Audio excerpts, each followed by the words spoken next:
Bueno, continuemos entonces con lo que establece respecto a las obligaciones especiales del empleador. Esto está en el artículo 15. Es un artículo un poco extenso, pero es muy importante que le prestemos atención porque todo lo que traiga este artículo va a ser de cumplimiento inmediato. La mayoría de normas va a ser de cumplimiento inmediato y adicional a ello, esto es muy recomendable que esté en el reglamento interno de trabajo. Es necesario. Y ahora lo vamos a ver por qué. Entonces, primero que todo, se modifica el artículo 57 de las obligaciones que tienen los empleadores, el numeral 6, que nos habla de las licencias remuneradas. Acá, aparte de las licencias que ya teníamos, y aquí aclaro, licencias remuneradas es que se le da el permiso al trabajador, se le paga ese tiempo, el permiso que necesite y acredite, ¿sí? Dependiendo de la licencia que requiera, pero no se le puede pedir que pague ese tiempo después, como compensándolo. Eso se eliminó desde la regulación anterior. Entonces aquí incluye ciertos permisos, licencias remuneradas para citas médicas urgentes, especializadas o por endometriosis. En este punto les recalcamos que es muy importante que estos permisos se regulen en el reglamento interno de trabajo porque hay que establecer las condiciones, hay que establecer qué se entiende por una cita médica para acceder a ella como licencia remunerada. Miremos acá que las citas médicas de medicina general no se incluyeron, por ejemplo, solo se incluye con especialistas. Entonces, en el reglamento nos tiene que quedar muy claro esto. Si un trabajador, por ejemplo, quiere una licencia remunerada porque necesita hacerse un procedimiento estético, porque tiene unas terapias preventivas, esto no nos lo trae la norma y hay que ser muy claros en esto. ¿En qué vamos a entender por citas médicas urgentes, especializadas o por endometriosis? También otro permiso son las reuniones escolares en las que el trabajador tenga que asistir obligatoriamente por requerimiento de la institución. Igualmente, citaciones judiciales, administrativas, legales, esto también va a requerir una licencia remunerada que deba ser aprobada por la empresa, todo esto debidamente acreditado por el trabajador. También se establece otra licencia, pero esta sí es ya facultativa, se establece como opcional que puede ser pactada entre empleador y trabajador y es un día de descanso remunerado por semestre cuando el trabajador acredite que va a su lugar de trabajo y se devuelve en bicicleta. Esto es opcional. Otra, ya pasando bueno, muy importante también y algo nuevo que nos trae la norma, define qué es la grave calamidad doméstica, porque antes ya lo teníamos, pero no se definía. Aquí nos especifica que la grave calamidad doméstica es todo suceso personal o familiar y establece hasta qué grados. Dice hasta el 3er grado de consanguinidad, 2º de afinidad o 1º civil, caso fortuito fuerza mayor que afecte, cuya gravedad afecte el normal desarrollo de las actividades del trabajador. Muy importante que esto también nos quede consignado en el reglamento interno de trabajo para que los trabajadores también tengan claridad respecto a este concepto. Aquí cerramos el tema de licencias remuneradas, pero seguimos con las obligaciones que nos adiciona este artículo. Entonces, también nos habla de que vamos a tener que implementar acciones guiadas por la Unidad del Servicio Público de Empleo, es una reglamentación que se va a hacer dentro de 12 meses, para eliminar cualquier tipo de discriminación en el acceso o permanencia en el empleo respecto a ciertas poblaciones, ejemplo, inmigrantes, mujeres, entre otros, pero esta va a ser una reglamentación de la cual vamos a tener que estar pendientes. También otra obligación es que se deben atender con diligencia las órdenes de protección emitidas por autoridades competentes para ofrecer reubicación preferente a víctimas de violencia de pareja o intrafamiliar. Muy importante también tenerlo en cuenta. Y vamos a pasar acá a otra de las obligaciones fundamentales, que es en cuanto al tema de personas en situación de discapacidad. Las empresas con hasta 100 trabajadores tienen que tener contratadas al menos a 2 personas en situación de discapacidad. Esto hasta que tope 2 personas por cada 100 hasta que llegue a 500. Ya las empresas que superen los 500 trabajadores, dice la norma que por cada tramo de 100 trabajadores adicional van a cumplir con la vinculación de una persona en situación de discapacidad por los otros cada 100 trabajadores adicionales. Pero recordemos que por los primeros 500 trabajadores, 2 trabajadores por cada 100. Si de pronto queda alguna duda de esto, al final lo resolvemos. Y para esto, la norma da un periodo de 12 meses en los que las empresas van a poder hacer las adaptaciones, las adecuaciones, para que esto pueda ser posible, pero va a ser obligación tener contratadas o contratar a estas personas en situación de discapacidad desde el 25 de junio del 2026, es decir, un año después de entrada en vigencia la reforma laboral. Las anteriores obligaciones que vimos, que son para los empleadores, que se deben incorporar en el reglamento interno de trabajo, ya están en vigencia desde el 25 de junio del 2025. Entonces, es muy importante también tenerlo en cuenta.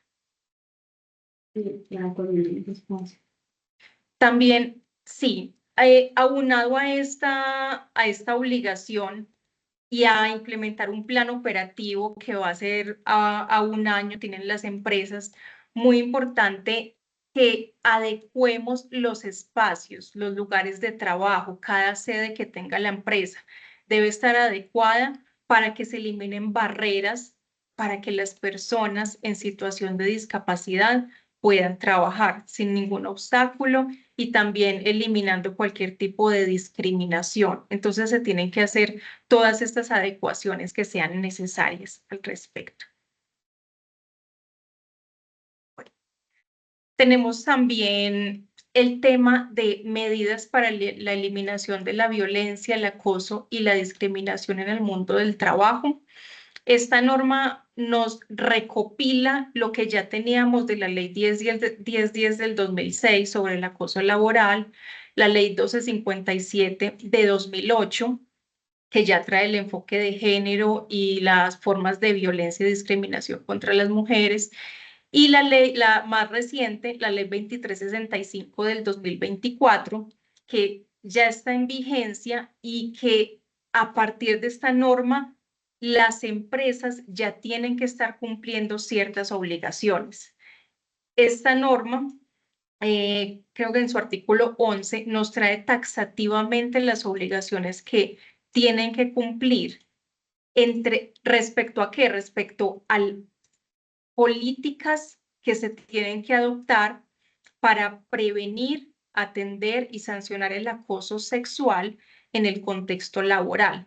Entonces, aparte de que nos define qué se entiende por contexto laboral, quiénes hacen parte de este contexto, quiénes pueden ser víctimas, quiénes pueden ser denunciados, nos trae como obligaciones que al día de hoy tienen que estar cumpliendo las empresas, que tienen que tener un protocolo, política y ruta de prevención y atención del acoso sexual en el contexto laboral. Esto es algo que las empresas ya tienen que estar revisando. Y aparte de estos instrumentos, esto se debe ver reflejado, tanto en la política, el protocolo y la ruta, se tiene que ver reflejado en el reglamento interno de trabajo y en los contratos de trabajo.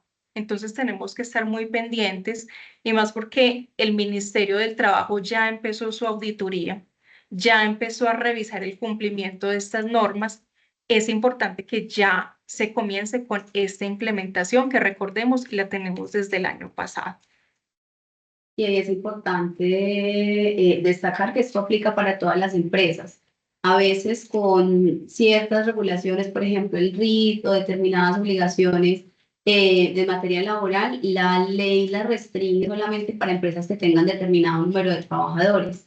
Pero en lo que tiene que ver con tener una política, un protocolo y una ruta para la prevención y atención del acoso sexual en el ámbito laboral, la ley no estableció un número mínimo de trabajadores, de manera que todas las empresas hoy y desde el año pasado, desde julio del año pasado, están obligadas a contar con ese protocolo, esa política y ruta, y esta reforma laboral lo que nos está haciendo es reiterar esa obligación de las empresas y como el interés del Estado colombiano por trabajar de manera fuerte y determinada por la prevención del acoso sexual en el ámbito laboral. Así es. Y también tenemos que tener en cuenta que este artículo trae como una pequeña modificación, una novedad, y es que se dice que se va a expedir una política pública con protocolos, planes y estrategias, va a ser expedida por el Ministerio del Trabajo dentro de los 12 meses siguientes a la entrada en vigencia de esta norma. Entonces también esencial que las empresas estén actualizadas, estén pendientes cuando salga esta reglamentación para también incorporarla en sus políticas internas. Bueno, otra regulación importante y es sobre el contrato de aprendizaje. Recordemos que antes este era una especie de contratación especial, no se entendía un vínculo laboral, se generaba un pago del 75% en la fase práctica para los aprendices del SENA. Para los aprendices universitarios sí era del 100% este apoyo mensual, apoyo económico mensual. Pero ya con esta reforma tenemos que tener en cuenta que pasa a ser un contrato laboral especial a término fijo. El contrato de aprendizaje se tiene que pactar como tal. ¿Qué implica esto? Implica el pago de, aparte del apoyo económico mensual, la afiliación a la seguridad social, en ciertos términos que ya lo vamos a ver, implica el pago de prestaciones sociales al aprendiz y auxilios propios del contrato laboral. A modo de contexto, en este tipo de contratos se puede dar la modalidad dual o la modalidad tradicional, que es lo que nos explica este mismo artículo. En la modalidad dual es cuando la empresa pacta directamente con el SENA un contrato especial en el que desde el inicio el aprendiz va a estar tanto en los espacios de formación como en la empresa. Entonces vamos a ver ya qué derechos se derivan de esta modalidad. Y la fase tradicional, la modalidad tradicional es cuando hay, primero que todo, una fase lectiva, que es el aprendiz va solo a formarse a su centro educativo. Y posteriormente pasa a la fase práctica, ya es 100% yendo a la empresa a cumplir sus funciones como aprendiz. Entonces, miremos que en la formación dual, el aprendiz debe recibir mínimo el 75% del salario mínimo el primer año y el 100% el segundo año, ¿sí? Ya en formación tradicional, que es la que normalmente conocemos y como normalmente se vinculan los aprendices, en fase lectiva se le debe pagar mínimo el 75% del apoyo económico respecto a un salario mínimo el 75% como apoyo económico, y en la fase práctica ya se le paga el 100%, un salario mínimo. Para estudiantes universitarios, el apoyo queda igual, no puede ser inferior a un salario mínimo. Y vamos ya entonces a mirar cómo va a ser la cotización a la seguridad social. En la fase lectiva, el aprendiz debe estar afiliado a solo dos sistemas, salud y riesgos laborales. Y en la fase práctica o formación dual, debe estar afiliado a salud, pensión y riesgos laborales. Notemos que la norma no nos dice caja de compensación familiar. Entonces sería salud, pensión y riesgos laborales en fase práctica. Y aparte de todo esto, tienen derecho a pago de prestaciones sociales, solo en fase práctica, y a los auxilios propios del contrato laboral, como cuáles: auxilio de transporte, dotación y todos los derechos laborales que tenga propios en la empresa. Entonces, muy importante que tengamos en cuenta desde ya que estos tipos de contratos ya se deben pactar como contratos laborales especiales a término fijo y se les debe garantizar todas estas prestaciones y la correspondiente cotización a la seguridad social dependiendo de la fase en la que se encuentre. Aquí surge una duda muy común y es, bueno, yo aplico toda esta norma solo a los aprendices que contrate a partir del 25 de junio del 2025, que es la fecha de entrada en vigencia de la reforma, o los aplico a los aprendices que ya tengo vinculados. Aquí hay una discusión jurídica y hay dos posturas principalmente. ¿Cuál es la postura del SENA? Y es lo que ha sacado en los recientes comunicados, que este artículo en particular aplica solo a los aprendices o a los contratos que se celebren con posterioridad a la entrada en vigencia de la reforma. Esa es la postura del SENA. Ahora, también en la misma línea, ¿qué dicen los operadores del PILA? Dicen, nosotros no tenemos ninguna directriz, no hay ninguna reglamentación todavía y no tenemos cómo aplicar aún este tipo de cotizaciones. Entonces, al día de hoy, algunos operadores del PILA no lo están aplicando. Bueno, hay otra postura que es como la que nos inclinamos por considerarla jurídicamente más viable, y es también que la queremos poner presente porque se trata de evitarle riesgos a las empresas. Y es, las normas laborales, por ser de orden público, se aplican a los contratos que se encuentren en curso al momento de entrar en vigencia las reformas laborales. Esto lo dice el artículo 16 del Código Sustantivo del Trabajo. Eso en primer lugar. Entonces algunos dicen, no, pero es que ese artículo no me aplica porque es que el contrato de aprendizaje no era laboral, sino que era un contrato especial. Pero resulta que también tenemos el principio de favorabilidad, que incluso también lo trae esta reforma, y este principio nos dice, ante duda, en la aplicación o en la interpretación de una norma, hay que acogerse a la interpretación más favorable al trabajador.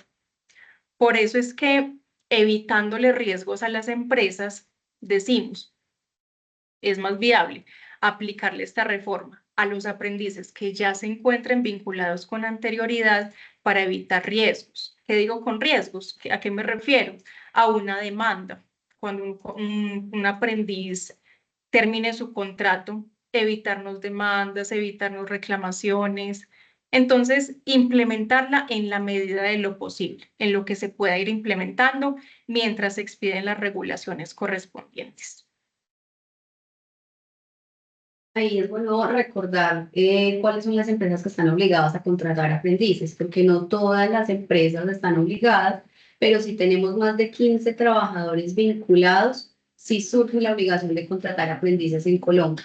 Entonces, si las personas que están acá están en una empresa vinculada, que tiene vinculados más de 15 trabajadores, pues surge esta obligación y obviamente pues empezar a adoptar las medidas que claramente esta es una de las normas de la reforma laboral que más bien impactar desde la perspectiva económica de las empresas por la carga que va a generar asumir estas prestaciones sociales y seguridad social que no estaban previstas previamente.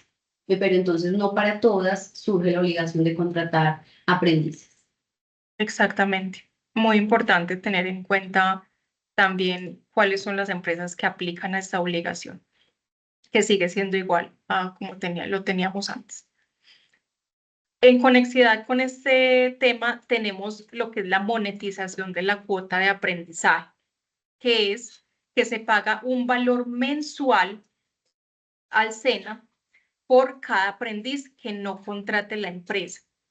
Entonces, Antes teníamos que esta cuota que se pagaba se calculaba multiplicando el 5% del número total de trabajadores por un salario mínimo. Esa era como la cuota que se tenía que pagar. Ahora ya, digamos, puede ser más sencillo, es un 1.5 salarios mínimos por cada aprendiz que no se contrate. Entonces, digamos que yo tengo 40 trabajadores, estoy obligada a tener 2 aprendices y contraté solo uno. ¿Qué debo hacer yo como empleadora? Pagar una sola cuota mensual de monetización porque ya estoy cumpliendo parcialmente con la cuota de aprendiz que tengo que tener. Bueno, pasemos entonces a lo siguiente. Medidas de formalización y aportes a la seguridad social en microempresas y hogares. Resulta que antes estaba habilitada la cotización a seguridad social de trabajadores dependientes eh, por, por días que se contabilizaban en semanas. Entonces, si el trabajador laboraba al mes de 1 a 7 días, se cotizaba una semana. Si laboraba de 8 a 14 días, se cotizaban 2 semanas. Si cotizaba de 15 a 21 días, esto correspondía a 3 semanas. Y más de 21 días ya se contabilizaba el mes completo. Aquí lo relevante es que a estos trabajadores no se les cotizaba salud y debían estar en régimen subsidiado. Esto es muy importante que lo tengamos en cuenta. Porque ahora con esta nueva reglamentación dice, sí se les puede cotizar a los trabajadores dependientes por días, que al final se les contabilizará por semanas, se podrá cotizar por debajo del salario mínimo, siempre y cuando el tipo de contratación sea de forma parcial, jornada laboral parcial, no se puede trabajadores con contrato jornada completa, cotizarles por menos del mínimo no se puede. Entonces, en este caso sigue igual, pero ahora no se dice de que deban estar en régimen subsidiado, sí se les va a cotizar a salud e incluso se va a reglamentar las prestaciones económicas para este tipo de trabajadores que coticen por menos del salario mínimo. Es decir, pago de incapacidades, copagos, cuotas moderadoras. Esto se va a reglamentar dentro de los 12 meses siguientes para que tengamos la claridad de qué es cómo se les va a reconocer este tipo de prestaciones. Y lo segundo relevante aquí es para los trabajadores independientes. Antes un trabajador independiente que ganaba menos de un mínimo tenía 2 opciones. Estaba facultado para no cotizar a seguridad social y si lo hacía era de forma facultativa, pero lo tenía que hacer con base en un salario mínimo. Ahora lo que se establece es, si el trabajador independiente recibe ingresos por menos de un salario mínimo, asimismo los va a poder cotizar por tiempo parcial o por menos de un mínimo.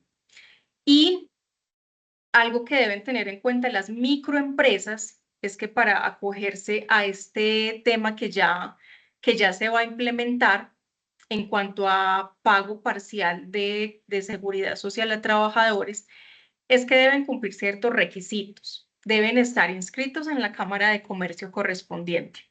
Segundo, creación de libros contables en los que se lleven los ingresos y los egresos mensuales de la empresa.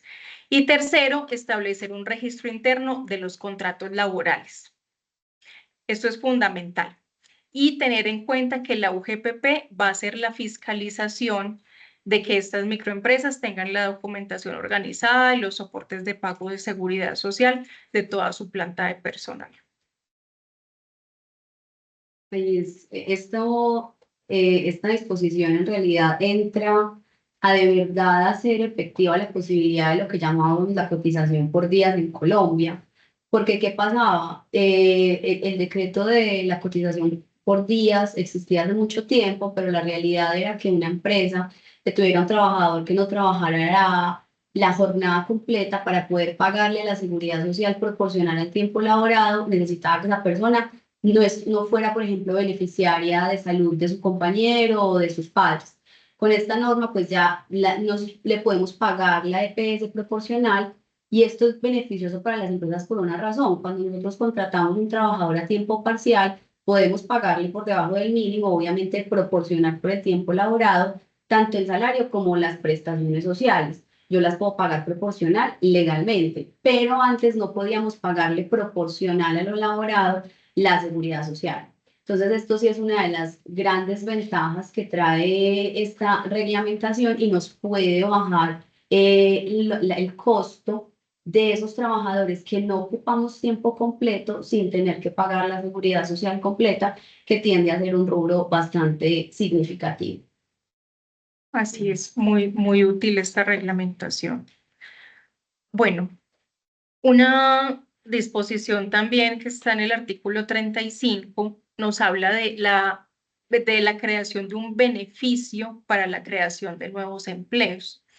Este beneficio económico, ¿a quién está destinado? A empresas que cumplan ciertos requisitos y que generen nuevos empleos de trabajo para mujeres, primer lugar, segundo lugar, jóvenes, tercer lugar, mayores de 50 años, personas mayores de 50.